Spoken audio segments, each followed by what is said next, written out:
बस ये मार करना थोड़ा दूसरा, ब्लैक कलर का जो होगा वो देना मेरे को। हाँ, किधर की साइड, प्लस वाली साइड। चलो बच्चों, क्विकली है ना, चैप्टर का नाम है हाउ डू ऑर्गेनिजम्स रिप्रोड्यूस। ठीक है ना। देखो, ये कौन है, एक मानव है, ठीक है ना, इंसान है, ठीक है। इसका जो बच्चा होगा ना, तो एग्जैक्टली ऐसा ही होगा कुछ मेरे ख्याल से शायद, है ना। कोई वो ऐसा तो नहीं होगा ना, क्योंकि ये कौन है, ये चूहा है ना। तो चूहा दूसरे जो इसका बच्चा होगा वो एग्जैक्टली मतलब वो ऐसे छोटा सा चूहा होगा ना बेचारा, छोटा सा उल्लू सा, है ना। या फिर जैसे मान लो कि अगर मेरे पास में कोई ये डक है हमारे पास में कुछ भी, तो इसका जो बच्चा होगा वो भी हमारे पास में छोटा सा पुल्लू सा बच्चा होगा, नहीं किसका, ऐसे कुछ होगा ना। तो यहाँ पे हमारे पास में एक टॉपिक उठता है कि do organisms reproduce their exact copies. ठीक है ना, कि क्या हमारे पास में जो मतलब जितने भी ऑर्गेनिजम्स हैं वो अपनी एग्जैक्ट कॉपीज बनाते हैं। एग्जैक्ट कॉपी का मतलब होता है अपने जैसे दिखने वाले, या ऑब्वियस सी बात है इंसान का बच्चा इंसान के जैसे दिखाई दे रहा होगा ना, गधे का बच्चा गधे के जैसे दिखाई देगा, है कि नहीं है। तो एग्जैक्ट कॉपी बनाते हैं, यस, है ना। कौन सा प्रोसेस होता है जिनके द्वारा मतलब इनकी कॉपीज बनती हैं, तो इस प्रोसेस को बोला जाता है रिप्रोडक्शन। ठीक है ना। रिप्रोडक्शन का मतलब हिंदी में क्या बोलेंगे, इसको जनन बोलेंगे। तुम्हारी इंग्लिश मीडियम हिंदी मीडियम है, अच्छा हरि विद्या ने, हाँ। अब देखो क्या होता है बेसिकली कि फिर क्वेश्चन बोलता है कि मतलब इसमें क्या होता है कि वेरिएशन वगैरह वाले टाइप की बात होती है। तो वेरिएशन होता है, ठीक है ना। जब भी ऑर्गेनिजम्स प्रोड्यूस करते हैं तो वेरिएशन होता है। वेरिएशन कैसे होता है, लेट अस सपोज, एक बार बताओ, कई बार क्या होता है कि मम्मी पापा तो मतलब गोरे गोरे होते हैं, बच्चा काला सा हो जाता है थोड़ा, है ना। या फिर मतलब कुछ भी अलग से हो जाता है ना, मम्मी पापा लंबे होते हैं बच्चा नाटा हो जाता है, या फिर मतलब बच्चे मतलब ऐसे कुछ हो जाता है, जीव जीव तरीके की बातें, तो उसको वेरिएशन बोलते हैं। वेरिएशन मतलब होता है क्या चीज, बदलाव। ठीक है ना। जब भी जनन होता है, जनन का मतलब बेसिकली कब होता है, जब यहाँ पे two different type of gender, ठीक है ना, जब भी दो डिफरेंट जेंडर होंगे अगर पेरेंट्स में, ठीक है ना, तो क्या होगा, दो डिफरेंट टाइप के जेंडर का होने का मतलब है कि एक मम्मी होंगे एक पापा होंगे टाइप का, ठीक है ना। कुछ करेक्टर्स मम्मी के कुछ करेक्टर्स पापा के, ठीक है ना, तब ये आते हैं, तो इसको बोलते हैं डीएनए। क्या बोलते हैं, डीएनए। डीएनए एक्चुअली में वही वाला है, दया कुछ तो गड़बड़ है, डीएनए होता है ना, बाल वाल जो तोड़ ताड़ के वो देखते हैं ना, खून के निशान मिले उसका डीएनए टेस्टिंग होती है, डीएनए फिंगरप्रिंटिंग होती है, तो वो चीज है। एक बात याद रखना, देखो, अगर मेरे पास एक तुलसी का पौधा है, मान लो ये पौधा है पेड़ नहीं है, ठीक है, तो ये अपना जब बच्चा मतलब इसका होगा तो वो भी एग्जैक्टली ऐसा ही होगा, बड़ा होकर सेम ऐसा लगेगा देखने में। ठीक है ना। क्यों, क्योंकि ये सिंगल पेरेंट ही काफी है अपने बच्चों को मतलब प्रोड्यूस करने के लिए, ठीक है ना। ये सिंगल पेरेंट और जो डबल पेरेंट है इसका कंसेप्ट जो होता है वो क्या होता है रिप्रोडक्शन में, वो याद रखना। अभी इसके बारे में और डिस्कस कर रहा हूं। तो वो होता है एक आपका सेक्सुअल रिप्रोडक्शन, और एक होता है असेक्सुअल रिप्रोडक्शन। ठीक है ना। असेक्सुअल रिप्रोडक्शन कौन सा वाला होता है, एक ऐसा particular type of reproduction, reproduction मतलब कि रिप्रोडक्शन, एक और प्रोडक्ट निकाल देना, ठीक है ना। तो एक और प्रोडक्ट मतलब वो इनकेस जैसे मतलब नॉन लिविंग थिंग में क्या होता है, मतलब कई सारे मोबाइल निकल रहे हैं, यहाँ पे क्या निकल रहे हैं, बहुत सारे बच्चे निकल रहे हैं, मतलब जो भी है, ठीक है ना। तो वो वाली चीज होती है हमारे पास में, कौन सी वाली, रिप्रोडक्शन, मतलब रिप्रोड्यूस होना, दोबारा से बन जाना किसी भी चीज का, ठीक है ना। तो यहाँ पे असेक्सुअल और सेक्सुअल रिप्रोडक्शन की बात होगी। अब एक बात समझो, अगर असेक्सुअल है तो इसमें क्या होगा कि एक पेरेंट इन्वॉल्व होता है, खाली सिंपल एक पेरेंट काफी है रिप्रोडक्शन प्रोसेस के लिए, ठीक है ना। बट इन केस अगर मैं सेक्सुअल रिप्रोडक्शन की बात कर रहा हूँ तो दो डिफरेंट पैटर्न, दो डिफरेंट पेरेंट होते हैं, और दो डिफरेंट पेरेंट का मतलब ये है कि कुछ करेक्टर इसके कुछ करेक्टर इसके, दैट मीन्स कि जो बेबी होगा वो कुछ इसके करेक्टर लेके आएगा, मतलब वेरिएशन लेके आएगा। वेरिएशन में तो क्या होता है, बदलाव लेके आएगा। बातें पल्ले पड़ रही है। तो ये चीजें हमारे पास में होती हैं वेरिएशन के अंदर का कंसेप्ट, गॉट इट ना।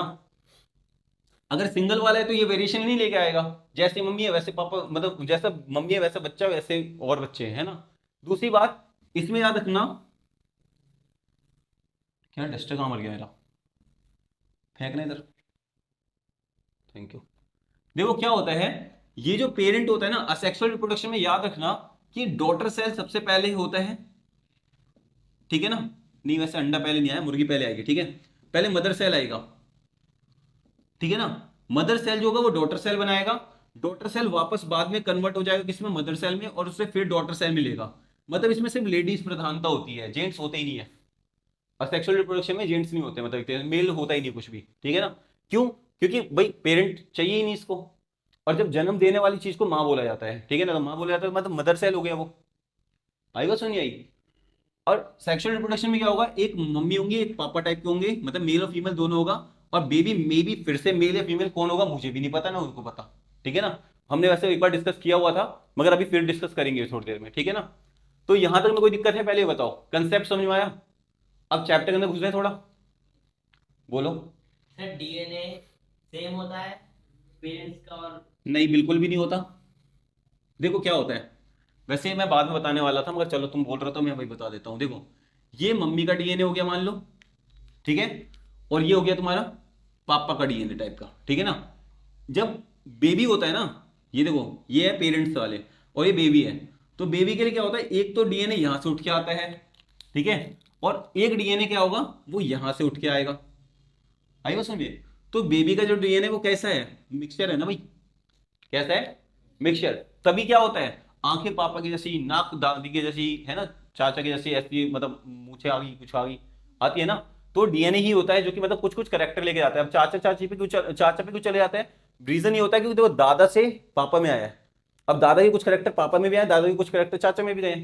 तो कुछ करेक्टर उस वक्त प्रभावी नहीं थे पापा के अंदर, वो पापा के करेक्टर वो वाले अब जाके इस बच्चे में दिख रहे हैं। मगर हमारी बात समझे। कई बार क्या होता है, जैसे शुगर की बीमारी वगैरह होती है ना, तो डॉक्टर बोलता है कि हाँ भाई तुम्हारे मम्मी पापा को थी क्या? नहीं थी। तुम्हारे दादा दादी को, तुम्हारे नाना नानी को, 3 जनरेशन कम से कम वो जाते हैं लेके, ठीक है ना। रीजन क्या होता है, जो डीएनए होता है ना, यही होता है एग्जैक्टली बीमारी की जड़, ठीक है ना। अगर मतलब माँ बाप को है तो बच्चे को चांसेस हैं, माँ बाप इसके माँ बाप को है तो इसके पास भी और इसके पास भी चांसेस हैं, इसके माँ बाप को था तो इसके पास भी और इसके पास भी चांसेस हैं। हाँ बोलो। सिबलिंग्स का डीएनए हमारे डीएनए से मैच हो सकता है सेम। वो सिर्फ असेक्सुअल में होता है, मगर डीएनए में मतलब असेक्सुअल में जनरली आरएनए होता है, डीएनए उसमें जनरली होता नहीं है, ठीक है ना। और डीएनए अगर हो गया एग्जैक्टली सेम ना, तो क्लोन बन जाएगा। रोबो मूवी देखी है? तो वैसा बन जाएगा एग्जैक्टली बच्चा सेम टू सेम बाप के, मतलब जो कई मूवी आती है ना, या फिर वो आजकल देखते हो रील्स वगैरह आती है जो। मेनली तो सर सिमिलर होता है ना डीएनए सेम तो होगा सेम सिमिलर होगा। बोलेंगे, सेम कभी नहीं बोल सकते हो। अगर एग्जैक्टली कॉपी बन गई ना, तो बंदा भी एग्जैक्टली सेम आएगा। बच्चा और बाप एक जैसा, जैसा सर एक अमिताभ और बच्चन बाप होता था, अमिताभ एक और बच्चन ही बेटा भी होता था। एक और चीज। बोलो। अगर पेरेंट्स की इम्यूनिटी वीक है पेरेंट्स की इम्यूनिटी वीक तो है, उससे कहा जाता था कि बच्चे की वो इम्यूनिटी वीक अगला हो चैप्टर सकती में है। पढ़ेंगे, उसको बोलते हैं हम लोग एक्वायर्ड या इनहेरिटेड ट्रेड्स। एक्वायर्ड या इनहेरिटेड ट्रेड्स। अभी है ना, एक काम करेंगे, फिलहाल अभी तुम मेरे से ना सिर्फ इस टॉपिक के बारे में, इस चैप्टर के बारे में टॉपिक पूछो तो ज्यादा अच्छा है। ये चलो पूछ लेना, पूछ लो चलो, मगर बहुत ज्यादा ये फालतू की नहीं होनी चाहिए, ठीक है। सर ये डीएनए से रिलेटेड ही होता है। बिल्कुल मैं बता रहा हूँ, बिल्कुल बता रहा हूँ, ये है ना। देखो अगला चैप्टर तुम्हारे पास, उसमें डीएनए के बारे में सारी बातें होंगी, ठीक है ना। और जो मम्मी पापा से अलग हटके होता है ना, जैसे मान लो लेट सपोज मम्मी पापा मतलब कि किसी बंदे के मम्मी पापा मतलब कि खेतों में काम करते थे सिर्फ, है ना। बच्चा बहुत ज्यादा पढ़ा लिखा टैलेंटेड निकल गया। रीजन क्या होता है, उसने एक्वायर की होती है चीजें, ठीक है ना। एक होता है एक्वायर्ड, एक्वायर्ड का मतलब होता है जो हम अपने खुद की लाइफ में एक्सपीरियंस से गेन करते हैं, ठीक है ना। मतलब मम्मी पापा कभी जिम नहीं गए, ठीक है ना, ऑब्वियस सी बात है। लड़का गया जिम में बिल्कुल अच्छे से, मतलब बढ़िया से मिस्टर इंडिया बन के आ गया, ठीक है ना। रीजन क्या हुआ उसके पीछे, क्योंकि उसने खुद वो चीजें एक्वायर की हैं, वो उसने खुद डाइट ली है अपनी, खुद जिम करा है, खुद अपने आप को ट्रेनिंग की है ना, बॉडी पे अपने ध्यान दिया है। तब जाके वो क्या हुआ है, उसने एक्वायर किया उस चीज को। एक्वायर का मतलब होता है गेन करना, to gain something from outside. और इनहेरिटेड वो होता है जो कि माँ बाप से मिला है। मतलब मान लो माँ बाप की पहले इम्यूनिटी बहुत अच्छी थी, तो कई बार बच्चा बिना कुछ करे भी मतलब कि हेल्दी हो जाता है ना। तो मतलब होता है ना आजकल, जैसे शादी ब्याह में होता है, तो मतलब लोग क्या करते हैं, वो बोलते हैं कि यार हमें ना ऐसी बहू चाहिए, हमें ऐसा दामाद चाहिए टाइप का, है ना। ताकि मतलब वो पहले ही रिपोर्ट भी चेक कर लेते हैं अपने मतलब दामाद की या फिर बहू की, है ना। कि मतलब कोई बीमारी तो नहीं है, कुछ है तो नहीं, क्यों? क्योंकि आगे आने वाली जनरेशन हमारी कमजोर ना हो, ठीक है ना। तो उसके लिए होता है, तो इनहेरिटेड के अंदर आ जाती है बातें, ठीक है। चलो अब काम की बातें करते हैं, इस चैप्टर से रिलेटेड फटाफट क्विक, ठीक है। आता है तुम्हारे पास में असेक्सुअल रिप्रोडक्शन के बारे में? तो एक और क्वेश्चन था इसी चैप्टर का। नहीं, अभी कुछ नहीं बताएंगे।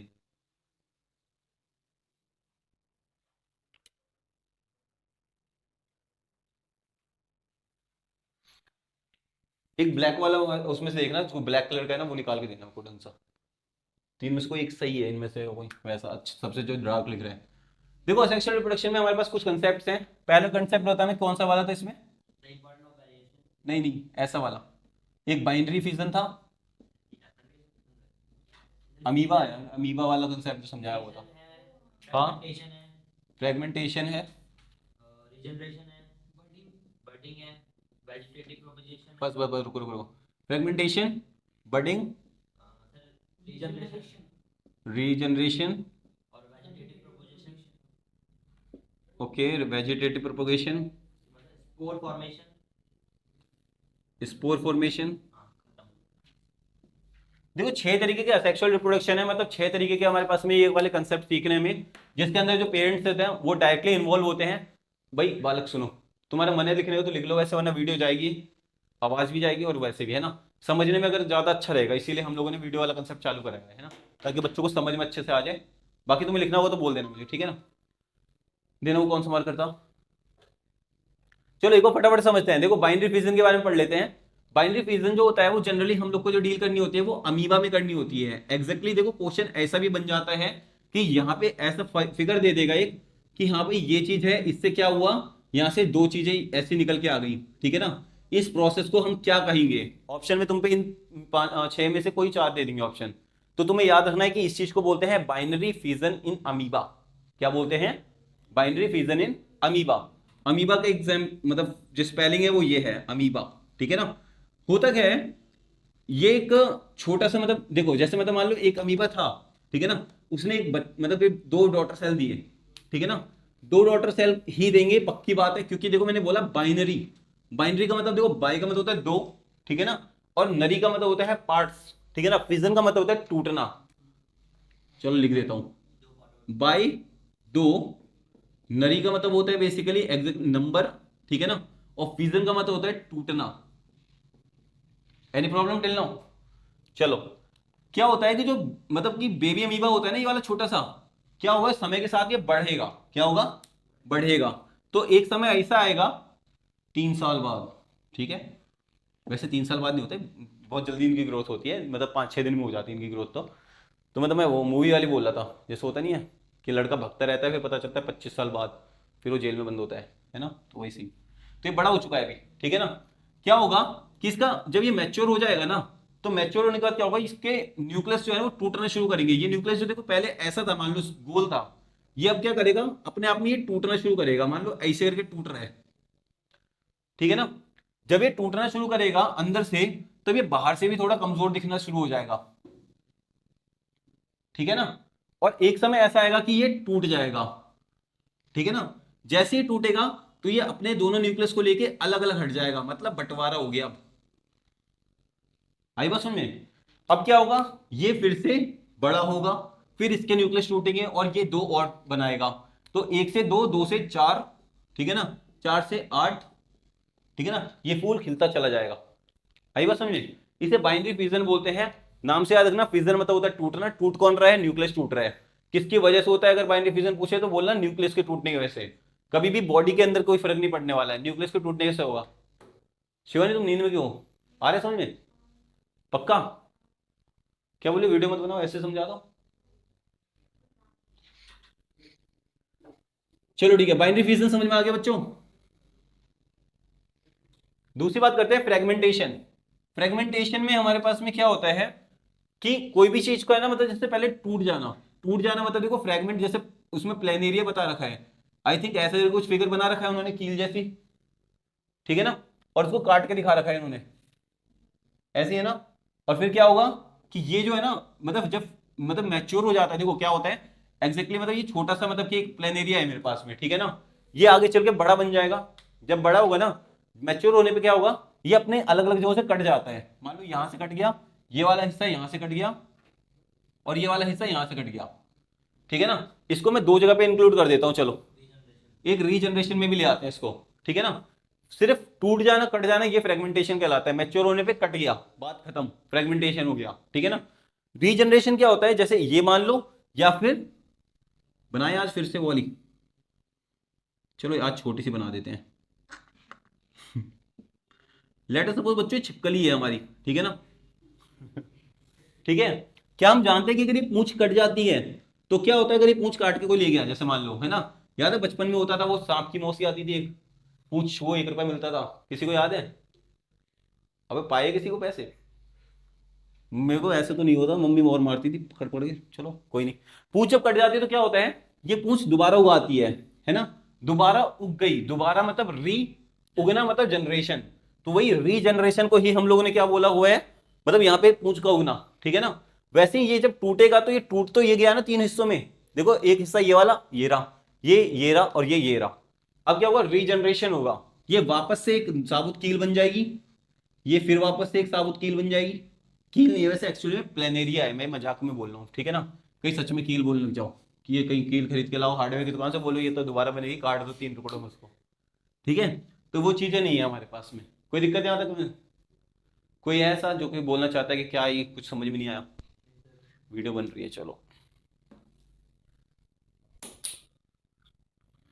ये क्या बीमारी है यार तुझे।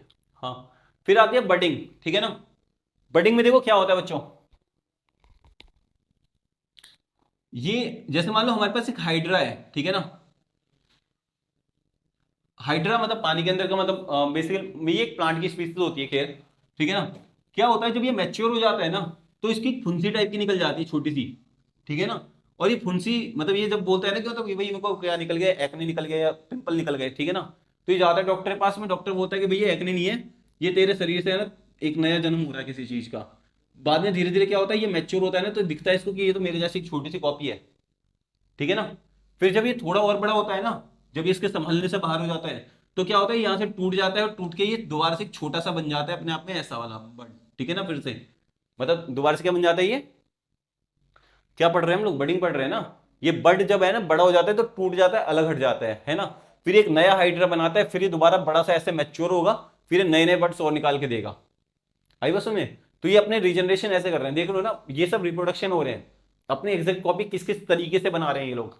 ओके, कुछ समझ में आ रहा है वैसे?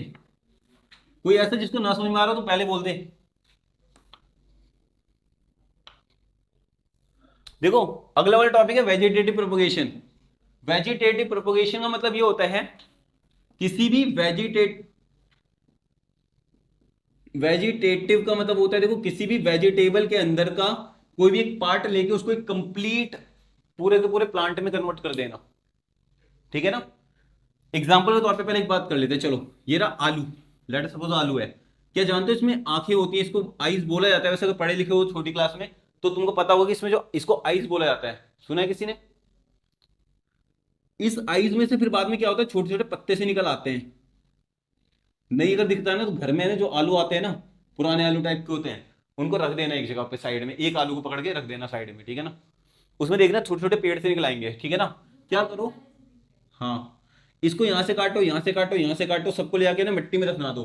पता है सारे के सारे नए पौधे निकल आएंगे आलू के, और उनमें हर एक पौधे में 10-12 आलू मिलेंगे तुम्हें। क्या कह रहे हो, पैसे ही पैसा होगा, अमीर आदमी बन जाएंगे। आलू डालो सोना निकलेगा, है। तो खेती एक्चुअली में ऐसी करते हैं इसके आलू की, है ना। इसके अलावा लेट सपोज कि हम बात कर लेते हैं रोज की, तो रोज का हमारे पास कोई प्लांट होता है ना, तो देखो कुछ तो होते हैं वैलेंटाइन डे पे लेके चले जाते हैं बेचारे, ठीक है। तो होता है कई बार क्या कि मतलब कि जो खाली भी बचा रह जाता है ना, ये हो गया, या फिर कुछ मतलब कोई होती भी है ना कि तू मेरे को मतलब कि प्रपोज मारेगा, रैप्टा मारती है तो वो फेंक देता है, फूल हो गई, है ना। तो अगर फूल गलती से ऐसे गिर गया मान लो, ठीक है ना, जमीन में गड़ गया, तो ये भी आगे चल के एक पौधा बन जाएगा दोबारा से। क्या पता वो लड़की ऐसे थप्पड़ मार के फिर ऐसे करके जू मारती हो जमीन में, निशाना लगाती हो सकता है यार, कुछ भी हो सकता है, आजकल कलयुग है, पता है तुम्हें। मतलब लोग मजे मजे भी मार देते हैं क्रेजी में, है ना। मतलब भले उसको दोबारा कोई पूछने ना आए फिर भी मार देते हैं कि मतलब एटीट्यूड आएगा इसी बहाने, भले उसके बाद में कोई आता नहीं है उसके पास, मगर फिर भी होता है ना ये सब बातें। तो क्या करें, मजबूरी है ना। और इसके अलावा देखो कई बार क्या होता है, जैसे हमारे खुद के घर में एक मनी प्लांट लगा हुआ है ना। तो क्या हुआ, हमारे एक पड़ोसी है, ठीक है ना। तो मतलब ये नहीं है वैसे। एक पड़ोसी है हमारा डोरेमोन के बगल में रहने वाला, ठीक है ना। तो उसने क्या करा, वो मनी प्लांट से है ना तोड़ के लेके भग गया फटाफट, थोड़ा सा हिस्सा कहीं से भी उसको तोड़ के लेके भग जाओ, पानी में डाल दो उसको, ठीक है ना, वो नया हो जाएगा, पता है तुम्हें। तो ये सब चीजें जो होती है ना, मतलब किसी भी एक पार्ट से एक कंप्लीट प्लांट बना देना, ठीक है ना, ये वेजिटेटिव प्रोपोगेशन कहलाता है। हमेशा वेजिटेटिव प्रोपोगेशन सिर्फ और सिर्फ प्लांट्स में होता है, किस में होता है, प्लांट्स में होता है, याद रखोगे। फिर है स्पोर फॉर्मेशन। ओके, देखो फिर से वही वाली बात, ब्रेड बनाते हैं चलो अच्छे से आज, आज कोशिश करना ही ब्रेड है मान लो थोड़ा, ठीक है ना, बहुत ज्यादा चौड़ी हुई है तो है। लो ये ब्रेड है हमारे पास में, ठीक है ना। अगर हम ये ब्रेड को मतलब कि छोड़ देते हैं ऐसे ही हवा में छोड़ देते हैं, जैसे ठंड के दिन आ गए ना अभी खासकर, तो देखना तुम मतलब कई बार इसको ऐसे छोड़ दिया जाता है ना, तो इसमें क्या होता है, ये हरी या काली सी पड़ने लग जाती है बेसिकली अलग अलग जगहों से। एक्चुअली होता क्या है इसकी जगह पे है ना, मतलब अगर मैं जूम करके देखूँ ना, छोटा सा मतलब इस एरिया को जूम करके देखूँ, तो यहाँ पे ऐसे ऐसे करके है ना बहुत बड़े बड़े से कुछ चीजें होती हैं, ठीक है ना। और इसके अंदर ना बहुत सारे दाने होते हैं जिसको बोला जाता है स्पोर्स। क्या बोलते हैं? स्पोर्स। क्या होता है जब भी कोई चीज गल सड़ रही होती है ना, तो ये निकल आते हैं एक आध अपने आप में, है ना। और भी स्पोर्स होते हैं ना, जब ये मैच्योर हो जाते हैं तो यहाँ पर से स्पोर्स, ये सारे जो दाने हैं ना, इसमें सैकड़ों दाने होते हैं, वो सब टूट के नीचे बिखर जाएंगे। जहां जहां पे दाने आएंगे ना, जहां जहां भी दाने होंगे, वहां पे एक नए नए ये वाले उग जाएंगे फटाफट से, ठीक है ना। एक कहानी थी हमारी, तुम्हें याद हो तो, मतलब जो शिव जी का नाटक आता था ना पहले, उसमें एक रक्तबीज नाम का एक राक्षस था, जानते हो। उसकी गर्दन जब भी काटी जाती थी ना माता काली के द्वारा, अरे वो देखा है, वो कटोरा लेके जो गला काटती रहती हैं सबका और खून पी जाती हैं, वो एक्चुअली उसी को मारने के लिए कटोरा लिया था उन्होंने हाथ में। रीजन क्या था कि जहां पे ब्लड गिरता तो नया राक्षस पैदा हो जाता ना, तो गिरने नहीं देते थे खून, वो सारा का सारा जैसे काटा, उछला हवा में खून, उसको लिया कटोरे में, ठीक है ना। इसलिए वो कटोरा, वो जो जीभ लाल कलर की है, ब्लैक कलर की, वो उसी को मारने के लिए लिया गया था। तो जस्ट ये रक्तबीज नाम का राक्षस है मान लो, ठीक है ना। जहां भी इसके स्पोर्स गिरेंगे ना, वहां पे नए वाले निकल आएंगे स्पोर्स, ठीक है। और फिर बहुत सारे स्पोर्स फैलते चले जाएंगे, ठीक है ना। काई होती है, घास, घास देखी हुई हमने। घास को देखो, अगर तुमने इतना बड़ा ग्राउंड भी ले लिया, ठीक है ना, और इसमें इतनी सी घास भी लगा दी ना, तो ये घास ऐसे फैलती हुई चली जाएगी 2 मिनट, मतलब बहुत जल्दी ही, ठीक है ना।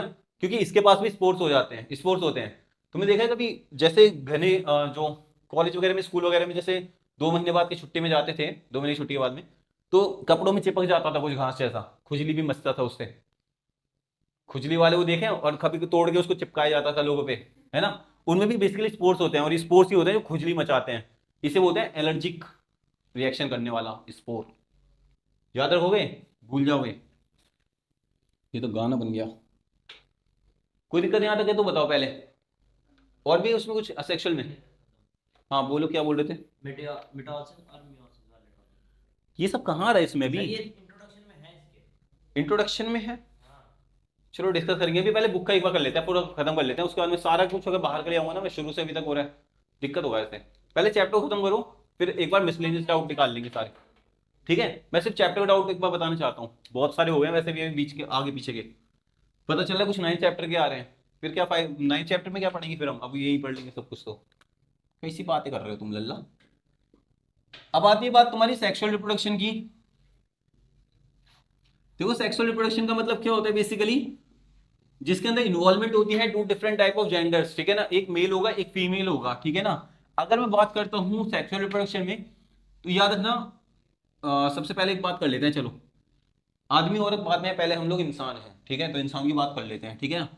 तो बोल देते हैं एक इंसान, ठीक है। एक जो इंसान होता है, मतलब नॉर्मल ह्यूमन बींग्स जो होते हैं हमारे पास में, तो मैं जनरली इंसान की बात कर रहा हूँ, हम जैसे लोग ह्यूमन बींग्स की बात कर रहा हूँ मैं, ठीक है ना। तो इसलिए मैंने इंसान लिखा हुआ है, क्योंकि साइंस की भाषा में हम लोग एनिमल्स हैं, पता है ना तुम लोग को, कोई जानते हैं? साइंस की भाषा में 2 ही चीज होती है, या तो प्लांट या तो एनिमल्स, ठीक है। तो हम लोग एनिमल्स की कैटेगरी में आते हैं, मगर बस ये है कि हम लोग थोड़े विकास कर लिया हम लोगों ने, विकास विकसित लोग हैं, तो इसलिए अपने आप को हम इंसान बोलते हैं, ठीक है ना। एक नई प्रजाति हमने लॉन्च कर दी है अपने आप ही, अपने मन से। तो जो इंसान होता है, मतलब जो ह्यूमन बींग होते हैं, उनके पास में 46 क्रोमोसोम्स होते हैं। क्या होते हैं? बहुत इंपॉर्टेंट बात बता रहा हूं मैं, इस वाली बात को ध्यान से लिख लेना, समझ लेना, मतलब समझ लेना अच्छे से, क्योंकि ये पक्का पूछी जाती है, ठीक है ना। नॉर्मल ह्यूमन बीइंग के पास में 46 क्रोमोसोम्स होते हैं। 46 क्रोमोसोम्स का मतलब क्या होता है कि इनमें से 44 जो होंगे ना, वो तो होंगे ऑटोसोम्स, क्या होंगे, और 2 जो होंगे वो होंगे हमारे पास में सेक्स क्रोमोसोम। ये जो 2 होते हैं, ये या तो एक्स एक्स होंगे, मतलब एक एक्स दूसरा एक्स, और या तो एक होगा एक्स एक होगा वाई। अगर ये एक्स एक्स है, तो ये हमारे पास होगी कौन, फीमेल, क्या होगी, और ये होगा तो ये होगा मेल, ठीक है ना। तो याद रखना कि ये 44 ऑटोसोम्स होते हैं, ये क्या होते हैं, ये 44 का मतलब है, देखो 1 2 3 4 5 6 से हो गए ना।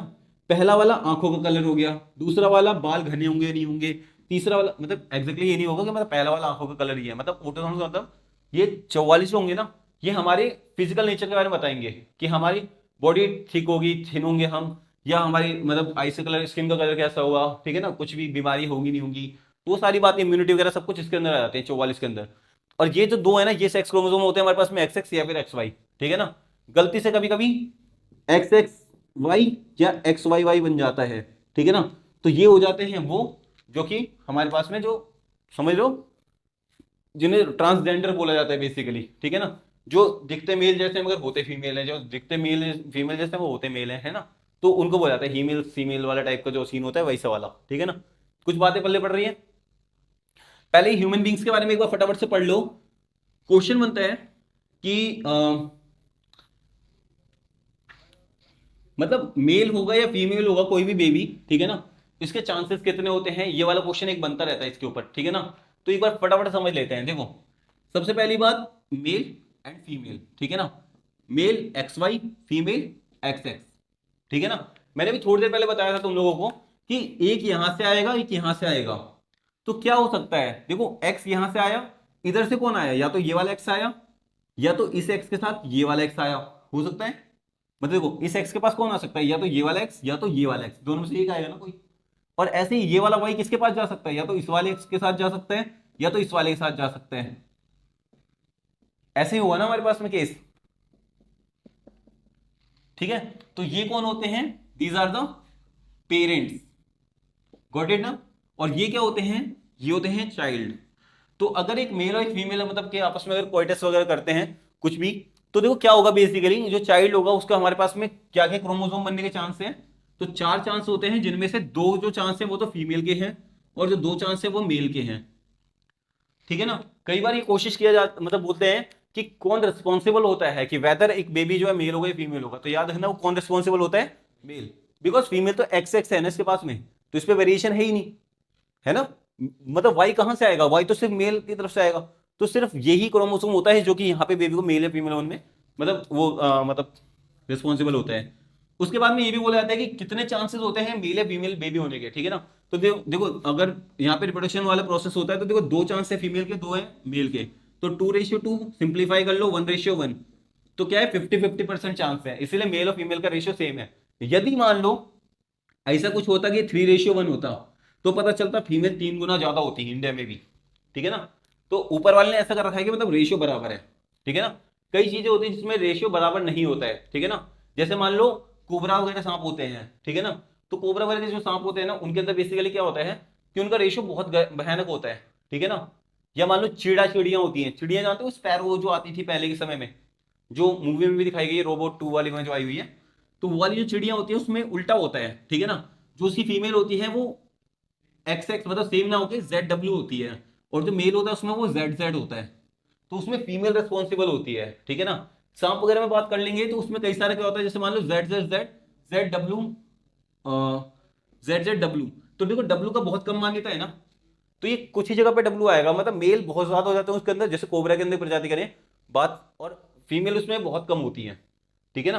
तो हर जगह पे अलग अलग होता है, और सब रिस्पॉन्सिबल कौन होता है, ये क्रोमोसोम से रिस्पॉन्सिबल होते हैं किसी भी प्रजाति के अंदर के, ठीक है ना। तो ये सब क्वेश्चन पूछे जाते हैं बहुत बार, ठीक है, ध्यान से। नहीं कोबरा वाला नहीं, इंसान वाला पूछा जाता है सिर्फ, ठीक है ना। 12वीं क्लास में आओगे तो ये वाला पूछा जाएगा तुम्हारा, चीड़ा चिड़िया वाला कभी कभी पूछ लेते हैं, ZW वाला कंसेप्ट जो होता है, ठीक है ना। मगर वो 12वीं में पूछा जाएगा, अभी नहीं, फिलहाल नहीं।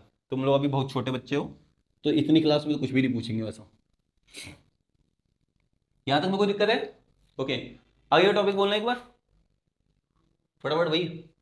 8.8.3.1 Why the sexual mode of reproduction? Why the sexual mode of reproduction? Okay देखो क्वेश्चन है कि सेक्सुअल या असेक्सुअल में से कौन सा वाला ज्यादा अच्छा है, ठीक है ना। तो ज्यादा अच्छा कौन सा है, वही बच्चों पता है तुम्हें, उसे बोलते हैं sexual mode of reproduction. Because reality पता है क्या है, इसके अंदर वेरिएशन होने के चांसेस होते हैं, किस चीज के। क्या हम जानते हैं कि हमारा जो पृथ्वी का वातावरण है वो लगातार मतलब थोड़ा अलग होता जा रहा है, चाहे अच्छा ही होता जा रहा है चाहे बुरा ही होता जा रहा है, हो रहा है ना। तो अगर बदलाव समाज में हो रहा है तो मतलब कौन जिएगा, जो उस बदलाव के साथ ढल जाएगा। जो ढल ही नहीं पाएगा तो वो मर जाएगा, मतलब है ना। तुम्हें पता है 99% तक जो जीव जंतु धरती पे पैदा हुए थे ना, वो एक्चुअली में है ना मतलब एनवायरमेंट के साथ ढल ही नहीं पाए, इसलिए वो मर गए, ठीक है ना। आज तक तुमने जितने भी चीजें सुनी होगी, तुमने तो सुनी भी नहीं होगी। अगर ये मान लो, मान के चलो वैसे इतना नहीं बोल रहा क्योंकि इसके आगे कितने जीरो लगे हैं मुझे खुद नहीं पता, ठीक है ना। तो इतनी टाइप की चीजें अगर धरती पे मौजूद है ना, तो तुमने ज्यादा से ज्यादा 150 देखी होंगी बस, खाली या सुनी होंगी। सुनी भी होंगी ना, अगर डिस्कवरी पे भी देखोगे तो ज्यादा से ज्यादा 100 चीजें देखी होंगी, ठीक है ना। इतनी स्पीसीज हैं, समझ लो। सिर्फ 17,000 तरीके के तो तुम्हारे सिर्फ एप्पल हैं इस दुनिया में, पता है तुम्हें? 17,000 तरीके के। और तुमको तो बस पता है ए फॉर एप्पल, एक ही तरीके का एप्पल होता है कि नहीं है? तो हमें नहीं पता है मतलब सारी की सारी अथाएं क्या हैं, चीजें नहीं है। आ रही बात समझ में? तो कई सारी ऐसी प्रजाति थी जो कि मतलब जैसे मान लो मच्छर, ठीक है ना। सबसे अच्छा एग्जांपल दे देते हैं मच्छर या फिर कॉकरोच की एग्जांपल देते हैं। तुम्हें पता है मच्छर और कॉकरोच जो है ना वो डायनासोर के समय से भी पहले गए हैं, ठीक है ना। मगर उन्होंने क्या करा, उस हार्श कंडीशन को भी अपने आप में एक्वायर कर लिया, ठीक है। हार्श कंडीशन क्या थी? उल्का पिंड गिरा था, ये पृथ्वी थी, उल्का पिंड गिरा था कि अर्थ का टेम्परेचर लगभग लगभग 500 डिग्री सेल्सियस के आसपास जा चुका था। उस टेम्परेचर में मच्छर वगैरह जो थे ना, या कॉकरोच वगैरह जो थे, वो धरती के अंदर थोड़ा दफन जहां पे हो गए थे ना, इन्होंने उस जगह पे भी अपने खाली जगहों पे अपने आप को रखा, सुरक्षित रखा, ठीक है ना। और वहां पे वो अपने आप में जीते रहे, क्योंकि देखो जब दफन होगा, मान लो लेट सपोज कि यहाँ पे कुछ गिर जाता है और इतनी मोटी चद्दर हो जाती है, 2 किलोमीटर ऊपर भी चद्दर हो जाती है, तो चूहे वगैरह जो होंगे वो सब तो यहाँ पे रह सकते हैं ना। चूहे इस टेम्परेचर को नहीं झेल पाए, ठीक है ना। कॉकरोचों ने, मच्छरों ने झेल लिया, क्योंकि कमरे अगर टूटेगा भी तो इतनी सी जगह तो बचेगी कम से कम थोड़ी सी। यहीं पे जिंदा रह गए वो, किसी मतलब आपस में एक दूसरे को खा के रह गए, कुछ भी रह गए, किसी और को खा के रह गए। मतलब चूहा मर गया तो उसको खा के रह गए, कैसे भी रह गए ना। 10-5 साल, 20 साल, 50 साल बाद क्या हुआ, किसी तरीके से वहां पे हवा चली, उड़ा इधर उधर धूल, तो वो वापस जगह खुल गई। या कोई आया, आदमी या जानवर आया, उसने मतलब उसको उखाड़ दिया जगह से, मतलब वहां पे हवा में वो बाहर निकले, फिर उन्होंने अपने आपको वहां पे कोप अप करा, मतलब उस सोसाइटी में ढले। तो तब करे ना जब वेरिएशन में आई वो अपने आप में। मान लो इस कमरे का टेम्परेचर मैं बहुत ज्यादा बढ़ा देता हूँ, या बिग बॉस का खेल देख लो, वहां क्या होता है, हर रोज एक खतरनाक खतरनाक टास्क मिलते हैं ना बच्चों को, मतलब बंदों को। वहां क्या होता है, वो वेरिएशन करते रहते हैं, टास्क और डिफिकल्ट करा और डिफिकल्ट करा, तो जो उसको झेल लेता है वही तो विनर बनता है ना।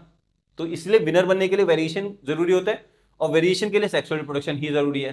क्योंकि असेक्सुअल में क्या होगा, जैसा पेरेंट है वैसा बच्चा, उसका बच्चा, उसका बच्चा, उसका बच्चा।